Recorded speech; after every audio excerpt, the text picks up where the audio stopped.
Matthieu chapitre 7, versets 1 à 5. Je lis la parole de Dieu. La Bible dit, ne jugez point, afin que vous ne soyez point jugés. Verset 2. Car on vous jugera du jugement dont vous jugez. Et on vous mesurera avec la mesure dont vous mesurez. 3. Pourquoi vois-tu la paille qui est dans l'œil de ton frère et n'aperçois-tu pas la poudre qui est dans ton œil? 4. La Bible dit, ou comment peux-tu dire à ton frère, laisse-moi ôter une paille de ton œil, toi qui as une poudre dans le tien? 5. La Bible dit, hypocrite, ôte premièrement la poudre de ton œil, et alors tu verras comment ôter la paille de l'œil de ton frère. C'est Jésus qui parle. Jésus-Christ est un bon conseiller. Il est d'abord notre Seigneur et Sauveur, il est notre roi, il est notre consolateur, il est tout pour nous, Jésus. Quand il est venu dans ce monde, il n'est pas venu pour juger les gens, mais il est venu pour nous sauver, pour nous délivrer, pour nous transformer. C'est ça son but. Il n'est pas venu pour juger les gens. Moi, je n'ai pas le droit de te juger. Moi aussi, il y a un jugement qui m'attend. Donc, je n'ai pas le droit de te juger. Mais c'est la parole de Dieu qui nous juge. La parole de Dieu nous juge selon sa droiture. Amen. La parole de Dieu nous juge selon la vérité. Personne ne peut adresser ta vie. Il n'y a que Dieu qui peut dresser ta vie. Amen. Il n'y a que Dieu. Et ici, Jésus qui dit, ne jugez point, afin que vous ne soyez point jugés. Notre terme, ne jugez pas, ou bien un Dieu des conditions. Ne jugez point, afin que vous ne soyez point jugés. Car on vous jugera du jugement dont vous jugez. La Bible dit dans le verset 3, pourquoi vois-tu la paille qui est dans l'œil de ton frère et n'aperçois-tu pas la poudre qui est dans ton œil? Avant d'enlever la paille qui est dans l'œil de ton frère, il faut d'abord enlever ce qui est dans ton œil. Amen. Amen. Ne jugez point, peuple de Dieu. L'église de Dieu, ne jugez point. Ne prends pas la place de Dieu. Laissez Dieu faire son travail. Amen. Amen. Ne prends pas la place de Dieu. Parce que si tu veux prendre la place de Dieu, tu vas tomber. Laissez Dieu faire son travail. Laissez Dieu contrôler l'église. Laissez le Saint-Esprit de Dieu marcher, faire contrôler, faire son travail. Parce que si tu commences à prendre la place de Dieu, qu'est-ce que tu vas faire? Ce n'est pas moi qui étais mort sur la croix, mais c'est Jésus-Christ qui a été mort sur la croix. Amen. Et laissez le Saint-Esprit de faire son travail. Parce que c'est lui le maître de l'église. La Bible dit, comment peux-tu dire à ton frère, laisse-moi ôter une paille de ton œil, et toi qui as une poudre dans le tien? La Bible appelle ces gens-là des hypocrites. Le verset 5, la Bible dit, hypocrite. Jésus-Christ dit, hypocrite. Ôte premièrement la poudre de ton œil. Après, tu vas enlever ce qui est là, dans mon œil. Amen. Contrôle d'abord ta vie. Fais examen de conscience. Moi, je vais corriger les gens. Est-ce que moi-même, je suis parfait ou je ne suis pas parfait? Mais comme nous sommes des pécheurs, c'est pour cela qu'il a envoyé son Fils dans ce monde pour nous sauver. Amen. Amen. Jésus-Christ, il appelle ces gens-là hypocrites. Ôte premièrement la poudre de ton œil. Et alors, tu verras comment ôter la paille de l'œil de ton frère, peuple de Dieu. Contrôle d'abord ta vie. Mets l'ordre dans ta vie. Cherche la paix d'abord dans ta vie. Ne jugez pas, peuple de Dieu. Parce que quand la Bible dit, car on vous jugera du jugement dont vous jugez. C'est la parole de Dieu qui va vous juger. Amen. C'est la parole de Dieu qui va nous juger. Ne jugez pas l'église de Dieu. Dieu nous a appelés de vivre en paix, de vivre ensemble, dans l'unité, dans l'amour. Amen. C'est ça, peuple de Dieu. Qui es-tu pour juger ton frère? Qui es-tu? Et qui suis-je pour te juger? Moi-même, je suis quelqu'un de faiblesse. Tu as tes faiblesses. Moi aussi, dans ma maison, j'ai mes faiblesses. Amen. Amen. Qui es-tu? Mais c'est la parole de Dieu qui nous sanctifie. Amen. Il n'y a que la parole de Dieu qui nous sanctifie. Personne ne peut te juger. C'est un Dieu unique, le juste juge, qui peut nous juger, peuple de Dieu. L'église de Dieu. Dieu nous a appelés. Dieu a laissé, Jésus-Christ a laissé son église dans ce monde pour vivre en paix. Donc nous devons arrêter le jugement dans l'église. Nous devons arrêter de contrôler la vie des gens. Qui suis-je pour te contrôler? Est-ce que c'est moi qui t'ai créé? Non, ce n'est pas moi. Lui-même, celui qui t'a créé, c'est lui-même qui va te contrôler. C'est lui-même qui va te conseiller. Si toi tu commences à contrôler la vie des gens, qu'est-ce que le Saint-Esprit va faire maintenant? Si tu commences à contrôler ma vie, qu'est-ce que le Saint-Esprit va faire? Le Saint-Esprit est là pour nous conseiller. C'est un bon conseiller que Jésus-Christ a laissé dans ce monde, que Jésus-Christ nous a envoyé. Mais si toi tu commences à contrôler ma vie, si tu commences à contrôler la vie de ton frère, qu'est-ce que le Seigneur va faire? Le Saint-Esprit n'aura pas la place pour faire son travail. C'est pour ça que l'Église de Dieu, la Bible dit, ne jugez point, afin que vous ne soyez point jugés. Apôtre Paul dit, c'est pourquoi ne jugez de rien avant les temps, jusqu'à ce que vienne le Seigneur. Toi ne jugez pas, mais laissez le Seigneur lui-même puisse faire son travail. La Bible dit, jusqu'à ce que vienne le Seigneur, qui mettra à la lumière ce qui est caché. Laissez-moi vous dire, tout ce qui est caché sera dévoilé. Amen. Amen. Tout ce qui est caché dans la maison de l'Éternel sera dévoilé. Surtout dans l'église. Ne prends pas la place de Dieu. Je vous en supplie, l'église de Dieu. Ne prenez pas la place de Dieu. Amen. Laissez le Seigneur lui-même faire son travail. Sinon tu vas risquer ta vie pour rien. Oh, la Bible dit, ne jugez point et vous ne serez point jugés. Deuxième point, la Bible dit, ne condamnez point et vous ne serez point condamnés. Amen. Amen. Troisième, la Bible dit, pardonnez et vous serez pardonnés. Ça, c'est les conseils que Jésus est en train de nous donner. Les conseils que Jésus est en train de donner dans son église.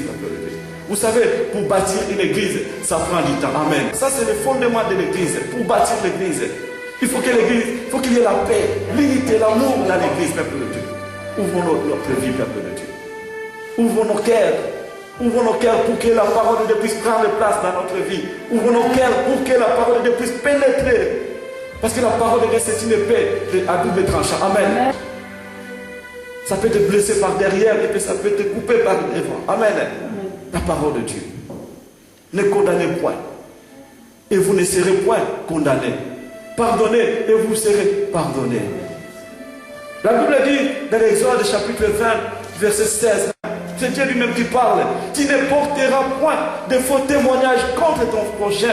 Amen. Tu ne convoiteras point la maison de ton prochain. Amen. Tu ne convoiteras point la femme de ton prochain, ni son serviteur, ni sa servante, ni son bœuf, ni son âme, ni aucune chose qui appartienne à ton prochain, peuple de Dieu. Ne jugez pas, peuple de Dieu. Tu ne porteras point de faux témoignages. À l'église de Dieu, arrêtez de porter de faux témoignages pour les autres. Arrêtez de porter de faux témoignages. Si tu ne connais pas, tu t'étais, reste tranquille. Il ne faut pas porter de faux témoignages. Parce que tu seras jugé. Parce que je serai jugé, peuple de Dieu. Contrôlons notre langage, contrôlons notre façon de vivre, peuple de Dieu. Je peux vous prêcher sur le miracle, la bénédiction, tout ça c'est bon. Mais pour bâtir l'église, il faut que ces choses-là, il faut que l'amour soit à l'église. Amen. Amen. Le miracle c'est bon. La bénédiction, j'aime aussi la bénédiction. Arrêtez, j'attends aussi la bénédiction de l'Éternel. Amen. Amen. Mais je veux premièrement que cette église soit vraiment fondée dans les enseignements des apôtres.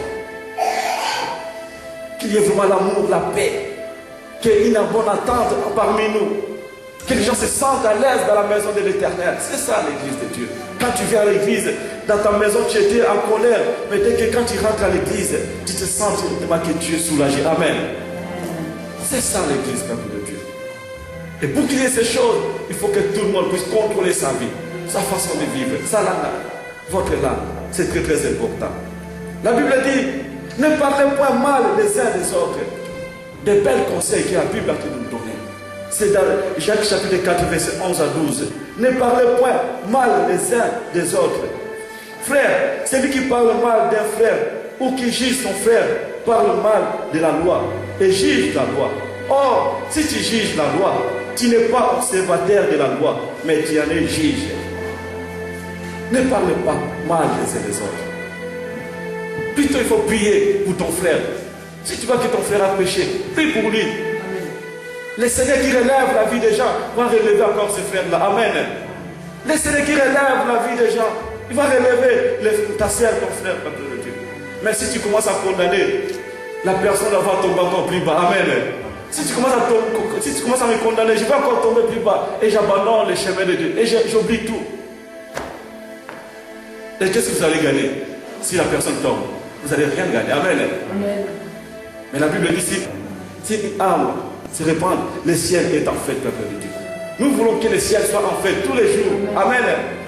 C'est très très important, peuple de Dieu. Dieu est bon pour nous. La Bible nous parle. La Bible dit, ne critiquez pas et vous ne serez pas critiqués. Amen. Ne condamnez pas, ne critiquez pas et vous ne serez pas critiqués. Donc si tu es enfant de Dieu, tu dois arrêter de critiquer les gens. Amen. Laissez-moi vous dire, le chemin de Dieu, elle est tellement compliquée, ce chemin. Aujourd'hui, vous me voyez comme ça, je suis fort, mais vous ne savez pas demain. Vous ne savez pas, demain je peux tomber et je peux oublier tout ce que je fais. Amen. Personne ne peut faire comme ça dans le chemin de Dieu. Ce chemin est tellement glissant. Amen. Tu peux glisser, je peux tomber. Aujourd'hui, si tu es fort, glorifie l'Éternel qui te donne cette force-là. Amen. Amen. Si tu es fort, glorifie l'Éternel qui te donne cette force-là. Mais la Bible dit, soutenez-vous les uns les autres, peuple de Dieu. Aujourd'hui, je suis fort, demain, je peux tomber. Si nous sommes forts, parce que le Saint-Esprit de Dieu est là pour nous. C'est par sa grâce que nous sommes forts aujourd'hui. C'est par sa grâce, c'est par son amour que nous sommes forts. Parce que j'ai déjà vu des grands pasteurs qui ont fait des miracles. Ils ont prêché devant des millions de gens. Mais aujourd'hui, ils sont tombés. J'ai regardé même, regardez même dans Internet. Vous allez voir des grands pasteurs. Ils ont fait des miracles. Mais ils sont tombés même dans l'impudicité. Aujourd'hui, on parle plus d'eux. Donc, ce n'est pas un chemin de faire comme ça. Que non, je suis fort. Non, non, non. C'est par sa grâce. Amen. C'est par sa grâce. Rien que la grâce. Si je suis ici, c'est par la grâce de Dieu. Qui suis-je? Proverbe chapitre 24, verset 16. La Bible dit, car cette fois les justes tombent et se relèvent. Mais les méchants sont précipités dans le malheur. Verset 17, la Bible dit, ne te réjouis pas de la chute de ton ennemi. Ne te réjouis pas. Ne te réjouis pas de la chute de ton ennemi. Et que ton cœur ne soit pas dans l'allégresse. Et que ton cœur ne soit pas dans l'allégresse.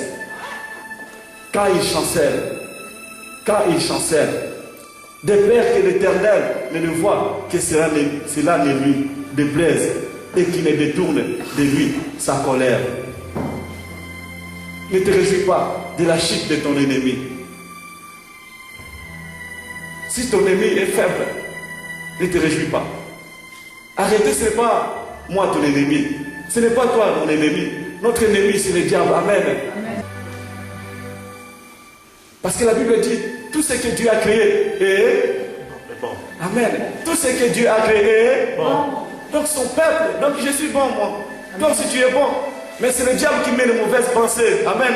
Pour haïr ton peuple. Tout ce que Dieu a créé est bon. Tout ce que Dieu a créé. L'homme est bon.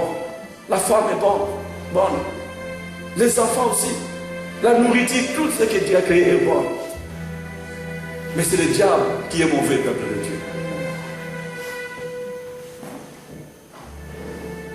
Ne te réjouis pas de la chute de ton ennemi. Si tu vois quelqu'un faible, commence à prier pour lui. Ne la condamne pas. Ce sont les circonstances de la vie. Amen.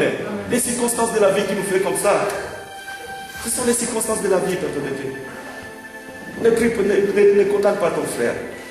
La Bible dit, Matthieu chapitre 18, verset 15, si ton frère a péché, toi, va et reprends-le. Entre toi et lui seul. Tous les deux comme ça. Là. Amen. Si ton frère a péché, a péché, va et reprends-le. Entre toi et lui seul. Si tu écoutes, tu as gagné ton frère. C'est très important. Nous devons gagner nos frères, tous ceux qui sont condamnés, tous ceux qui sont tombés. Dieu a besoin de ces âmes-là. Dieu a besoin d'eux. Oh, la Bible dit, c'est le conseil que la Bible nous donne. Tu ne haïras point ton frère dans ton cœur. Tu auras soin de reprendre ton prochain. Mais tu ne te chargeras point d'un péché à cause de lui, peuple de Dieu. Tu ne haïras point ton frère. Si tu es chrétien, il ne faut pas haïr ton frère. Si tu es enfant de Dieu, il ne faut pas haïr ton frère. Même s'il a péché. Dieu a le pouvoir de pardonner les péchés de ton frère. Amen. Dieu a le pouvoir de pardonner les péchés de ton frère. Dieu.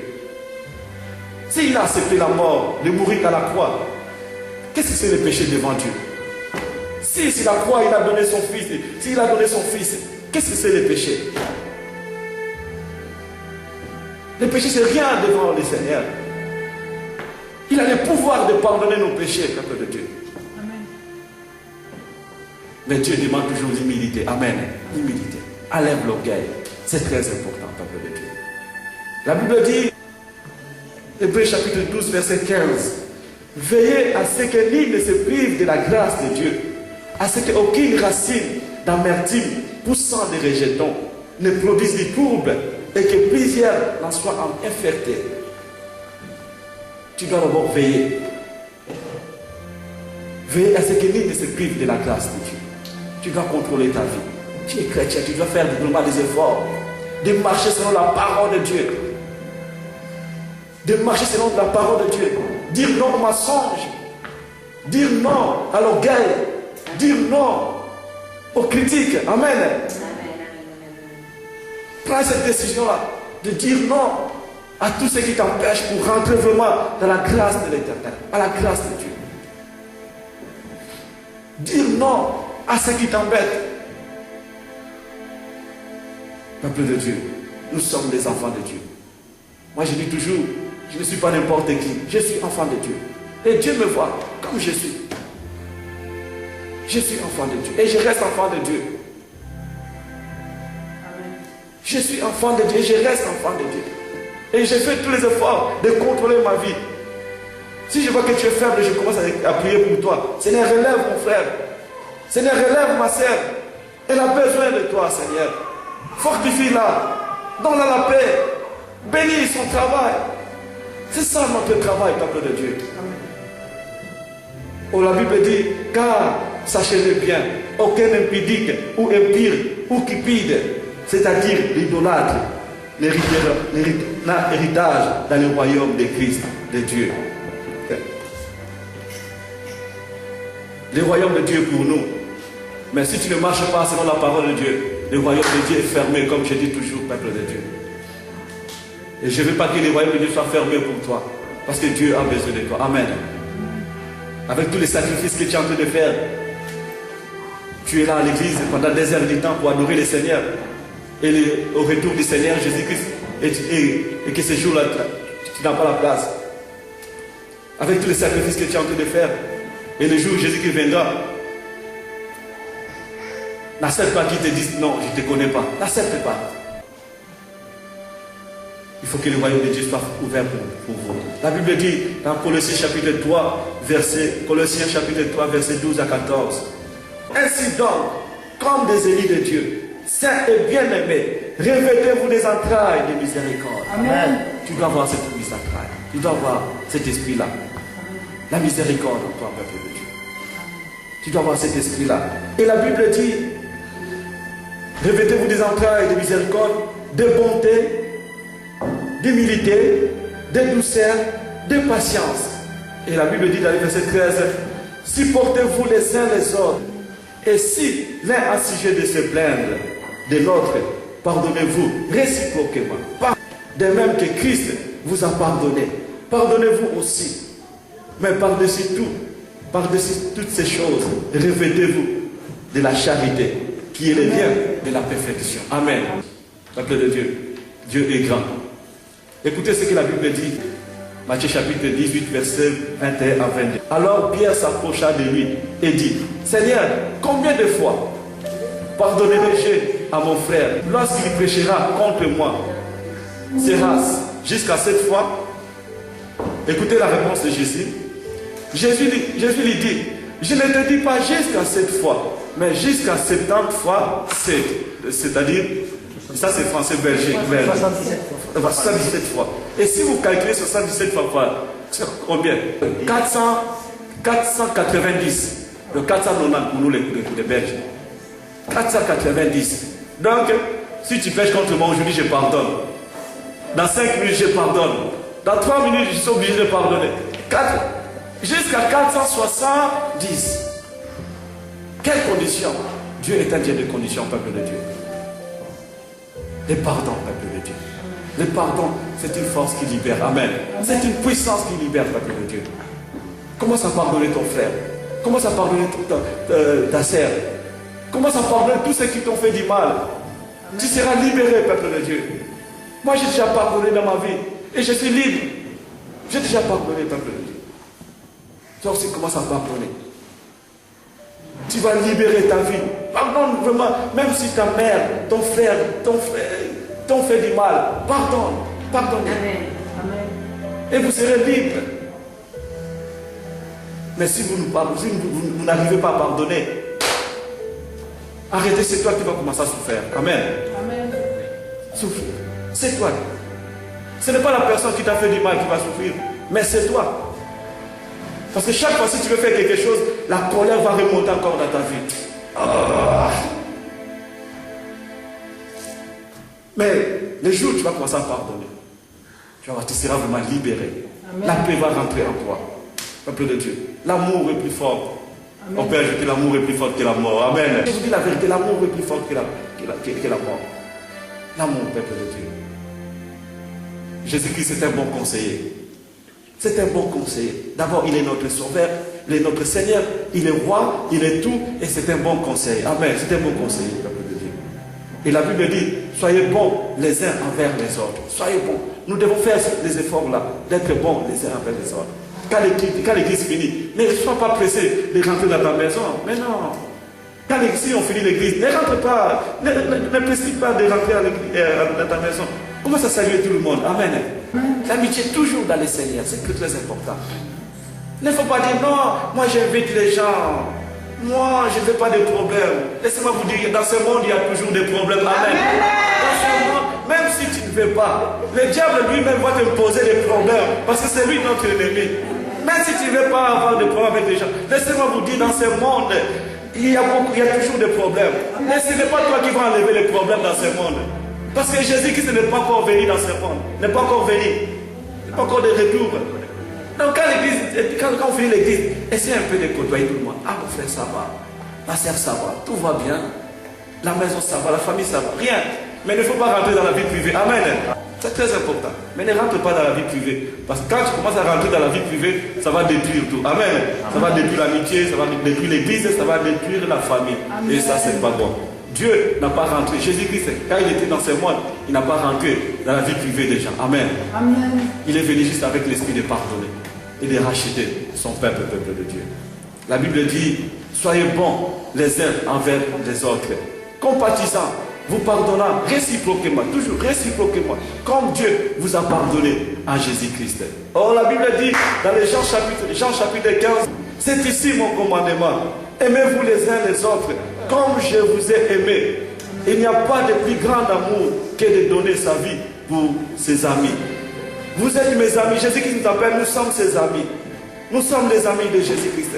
Si vous faites ce que je vous commande, si vous faites ce que Jésus a dit, nous sommes ses amis. Amen. Amen. Nous ne sommes pas ses esclaves, nous ne sommes pas ses serviteurs, mais nous sommes ses amis. Amen. Parce que nous avons l'amour, parce que nous faisons tout ce que Jésus nous commande, peuple de Dieu. Oh, je vais terminer mon message, peuple de Dieu. La Bible dit, c'est Colossiens chapitre 4, verset 2. Persévérez dans la prière, veillez avec action de grâce. Priez en même temps pour nous, afin que Dieu nous ouvre une porte pour la parole, en sorte que je puisse annoncer les mystères de Christ, pour lesquels je suis dans les chaînes, et les faire connaître comme je dois en parler. Persévérez dans la prière, peuple de Dieu. Vous savez, quand l'église ne prie pas, c'est là que le diable profite. Amen. Quand l'église ne prie pas, c'est là que le diable profite. Laissez-moi vous dire, le plus grand ennemi de l'église, c'est le diable. Le plus grand ennemi de l'église, c'est le diable. Et lui ne veut pas que l'église soit dans ce monde. Laissez-moi vous dire, regardez-moi tout ce que je veux dire. Le jour où Dieu va enlever son église dans ce monde, c'est fini. Et dans ce monde, s'il n'y a pas d'église, c'est fini. Amen. Laissez-moi vous dire, si Dieu regarde l'église, ça travers le sang de Jésus. Amen. Si Dieu regarde le monde, ça travers l'église, peuple de Dieu. Parce que son esprit est dans l'église. Amen. Amen. Dieu est bon, peuple de Dieu. Ne sois pas dans la distraction. Quand tu es dans la distraction, c'est là que le diable va commencer à mettre les pensées sataniques en toi. Les pensées d'orgueil, des mensonges, d'hypocrisie. Quand tu es dans la distraction. Mais si nous sommes éveillés, le diable ne peut pas profiter. Il ne peut pas essayer. Il n'a pas le temps. Mais si moins de distractions dans l'église, c'est là que vous allez voir les divisions. Les diables vont envoyer la division, les querelles, les problèmes, la maladie. Pourquoi? Parce qu'il y a la distraction à l'église. Il faut éviter la distraction, même dans ta vie, dans ta maison. Parce que tu es chrétien. Laissez-moi vous dire, la Bible dit, nous avons un ennemi qui est derrière nous. Il sait que tu es chrétien. Et il ne te laissera pas tranquille. Jusqu'à la mort, il sera toujours là derrière toi. Amen. Amen. C'est comme ton domestique. Il sera toujours là derrière toi. Pour te suivre, pour te faire du mal. C'est pour ça que ne sois pas distrait.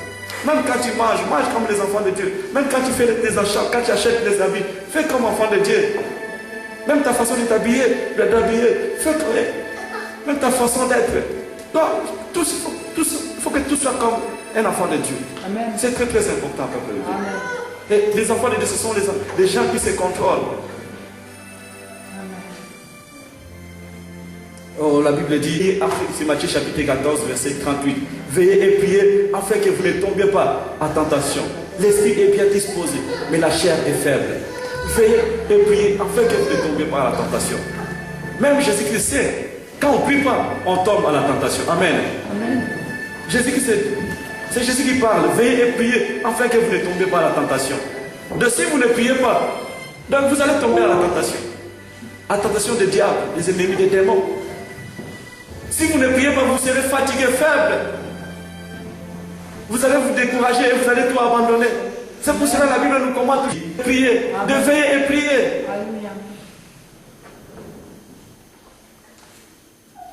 Maintenant, les enfants de Dieu sont tellement distraits. Il y a beaucoup de distractions, même dans nos maisons. Matin, soir, devant la télévision.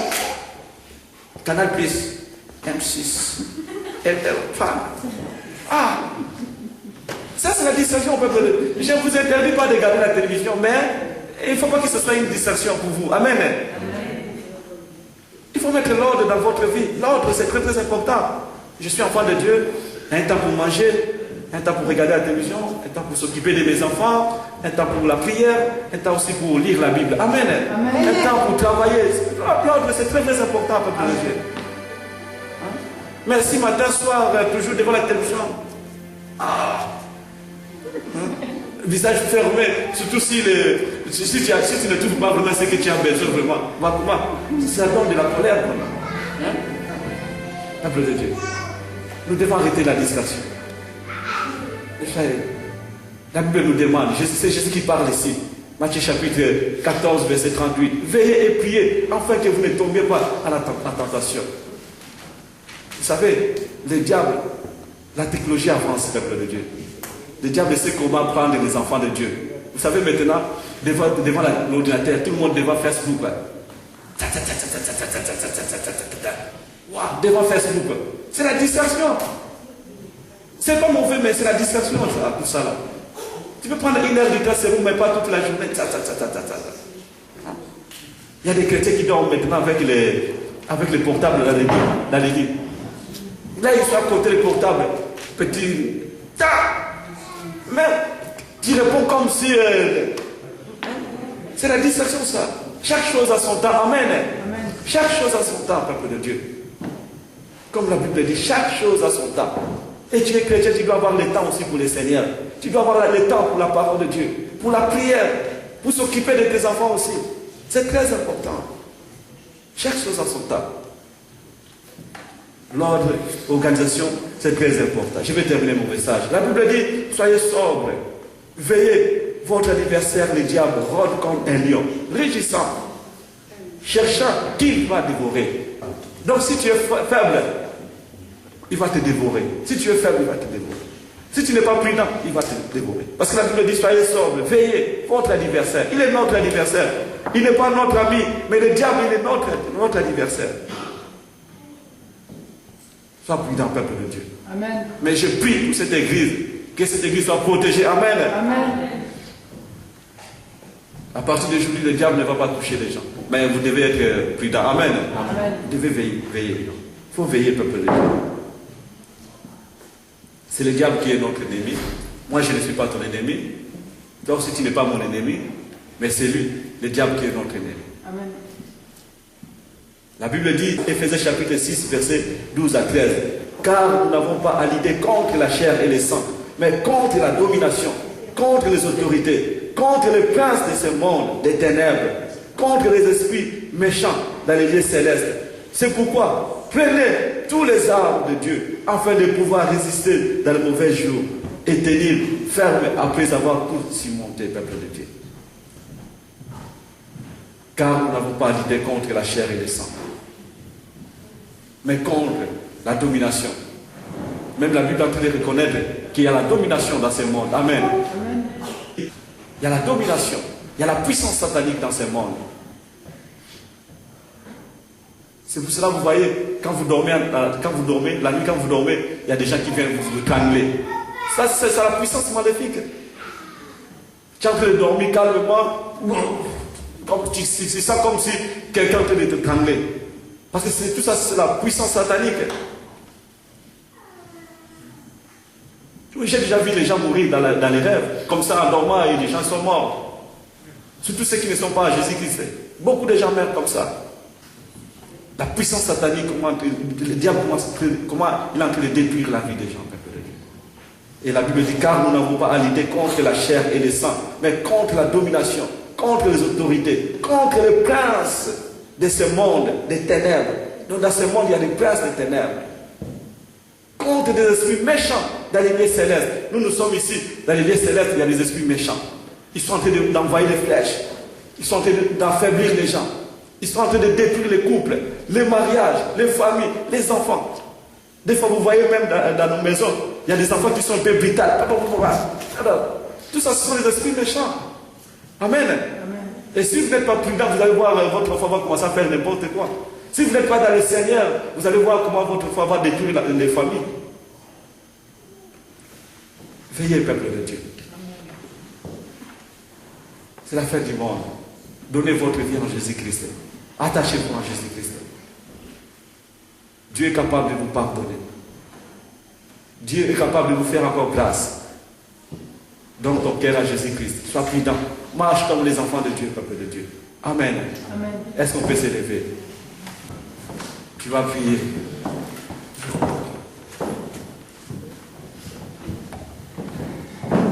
Si ton frère a péché, pardonne-le. Et tu peux aller le voir. Demande pardon à ton frère. Ou bien pardon. Ouvre ton cœur. Ne ferme pas ta vie. Ne ferme pas ton cœur. Laissez la parole de Dieu pénétrer en toi. Aimez-vous les uns les autres comme la Bible dit. Recherchez la paix. Recherchez la paix avec tous. Soyez en paix avec tous.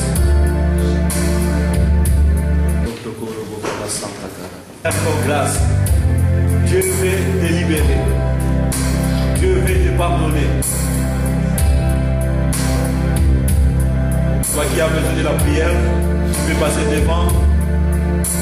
Toi qui as péché, tu peux demander pardon à ton Dieu.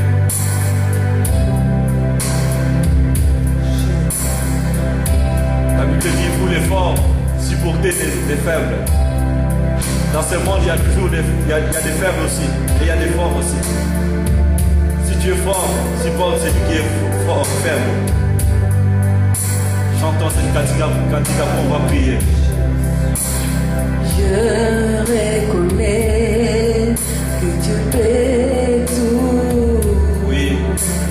Et que rien n'était impossible. Je reconnais que Dieu fait tout. Et que rien n'était impossible.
Dieu. Nous prions.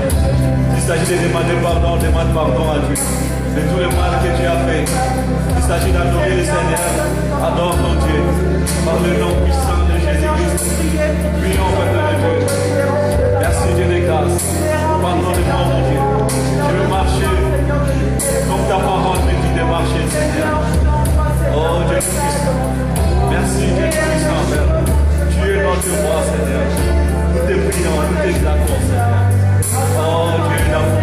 Aie pitié de nous, Seigneur. Aie pitié de nous, Église. Aie pitié de nous, Père de gloire. Aie pitié de ton Église, mon Dieu, mon Dieu. Aie pitié de ton Église, Seigneur Dieu. Nous avons besoin de toi, Seigneur. Pardonne nos péchés, Seigneur. Pardonne nos péchés, mon Dieu, mon roi. Nous ne sommes pas dignes, mais c'est toi qui es digne, mon Dieu. Rien que ta grâce que nous avons besoin, mon Dieu. Père l'éternel et puissant. Tu es notre roi, papa. Jésus, tu es notre roi, Seigneur. Père de tout puissant. Je prie, Seigneur, que ta grâce soit sur nous. Que ton amour soit sur nous, Seigneur. Que ta bonté soit sur nous, Père. L'éternel Dieu de grâce. Tu es là, Père.